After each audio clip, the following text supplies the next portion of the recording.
এই যে মন্দিরটা দেখছেন, এই মন্দিরটা আপনার একই আদলের হবে, সেটা দিনাজপুরের কান্তজি মন্দির।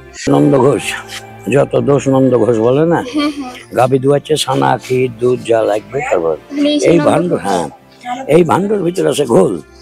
ঘোলে থেকে আসসালামু আলাইকুম everyone, this is Sumaiya Ahmed. গত ভিডিওতে আমি আপনাদের পুঠিয়া রাজবাড়ির ইতিহাস এক্সপ্লোর করে দেখিয়েছিলাম। আজ আমি আপনাদের সাথে এক্সপ্লোর করব রাজবাড়ি এবং এর আশেপাশের বিখ্যাত মন্দিরগুলো। এই ভিডিওতে আপনাদের সাথে শেয়ার করব উত্তরবঙ্গে সর্বপ্রথম কোথায় দুর্গাপুজো শুরু হয়েছিল, তার ইতিহাস, এবং দানশীল মহারানী হেমন্ত কুমারের কি কি কীর্তি এখনো রাজশাহী শহরের বুকে অম্লান হয়ে আছে। তো চলুন ঘুরে আসি ইতিহাসের আরেক পাতা থেকে। পুঠিয়া বাজার থেকে রাজবাড়ির অভিমুখে আসতেই যে মন্দির সবার নজর কাড়ে তা হলো এই বিখ্যাত বড় শিব মন্দির। মহারানী ভুবনময়ী দেবী প্রায় ৩ লক্ষ মুদ্রা ব্যয়ে 1823 খ্রিস্টাব্দে মন্দিরটি নির্মাণ করেন।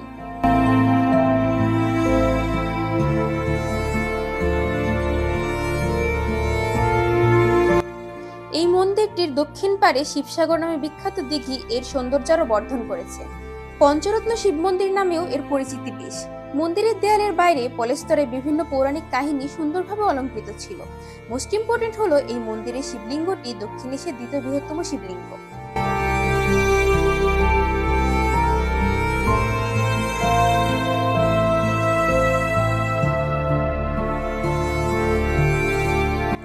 পুঠিয়াকে বলা হয় মন্দিরের শহর, আর এই গোবিন্দ মন্দির হলো তার অন্যতম আকর্ষণ, বিশেষ করে স্থাপত্য শৈলীর জন্য। এই মন্দিরটি নির্মাণ হয়েছে নবাবী আমলের শেষের দিকে, প্রায় 18 শতকে। এই মন্দিরের প্রতিটি দেয়ালে রয়েছে হাজারো গল্প কাহিনীর কারুকাজ। কোনোটা যুদ্ধের, তো কোনোটা মহাভারতের, তো কোনোটা রাধাকৃষ্ণের প্রেম লীলার। এই মন্দিরের 25 বছর ধরে যে পুরোহিত নিয়োজিত রয়েছেন, চলুন তার কাছেই শুনি এই মন্দিরের প্রতিটা দেয়ালের ইতিহাস। আকবর এই যে হরিণ শিকার করছে, বাঘ শিকার করতেছে, হ্যাঁ, এটা মানসিংহ রাজা, এই যে, হ্যাঁ, এটা বৃন্দাবনের কাহিনী, এটা বস্ত্রহরণ, এটা কালিয়া নাগ, নাগের মাথার পরে কৃষ্ণ, রথ চলতেছে, শিব, দুর্গা, কার্তিক, গণেশ, লক্ষ্মী, সরস্বতী, কালী, সব দেবতা। কতদিন ধরে আছেন? এটা 25 বছর। 25 বছর। আচ্ছা, এইটা পাবে 10 মাথা রাবণ, রাম, যুদ্ধ হচ্ছে। রামের ভক্ত হনুমান, রাবণের ভক্ত রাক্ষস। এই যুদ্ধটা হয়েছিল শ্রীলঙ্কা, লঙ্কা কাণ্ড। এইটা বাবা বলরাম, জগন্নাথ, সুভদ্রা, যে বাইরের রথ দেখলেন না, রথে 3 জন।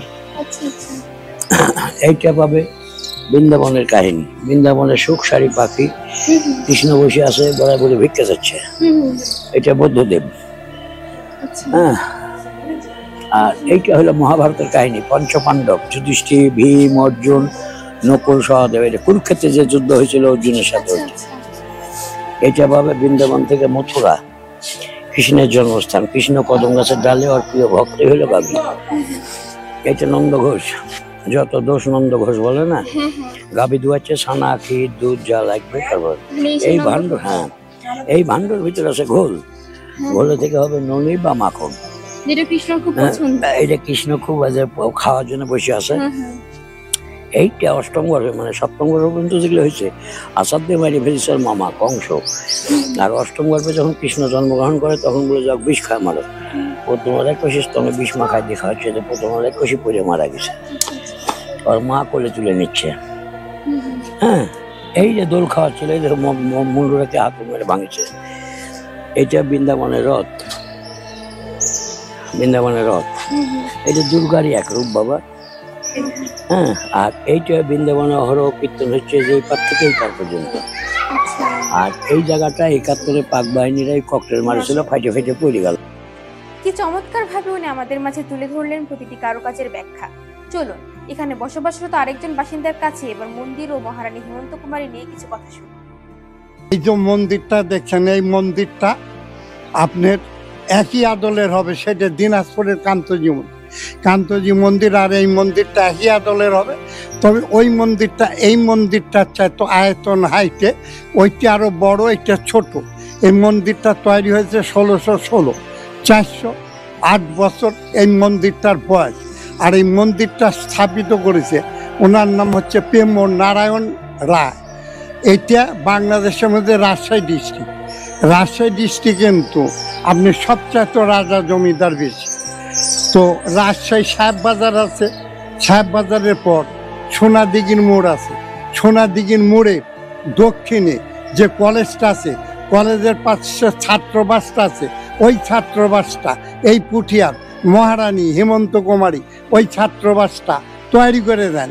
এই জন্যে ওনার নাম লেখা আছে রানী হেমন্ত কুমারী ছাত্রাবাস। এবং রাজশাহী প্রপার শহরে যত পানি খাওয়ার ঢোপকল আছে, এই ঢোপকলটা তৈরি করে দেয় এই পুঠিয়ার মহারানী হেমন্ত কুমারী। এবং আমাদের উৎসব এই তো সামনে 2-4 দিন পর দুর্গা পূজা, যমুনার এপারে এই বাংলায় সর্বপ্রথম দুর্গা পূজাটা কোথায় হয়? এই জায়গাটার নাম পুঠিয়া। পুঠিয়া থেকে 18 কিলোমিটার উত্তরে তাহেরপুর বলে একটা জায়গা আছে। উনি কিন্তু রাজা ছিলেন, ওনার নাম কংস নারায়ণ রাজা। এই কংস নারায়ণ রাজা সর্বপ্রথম দুর্গা পূজাটা উনি এই বাংলায় করেন।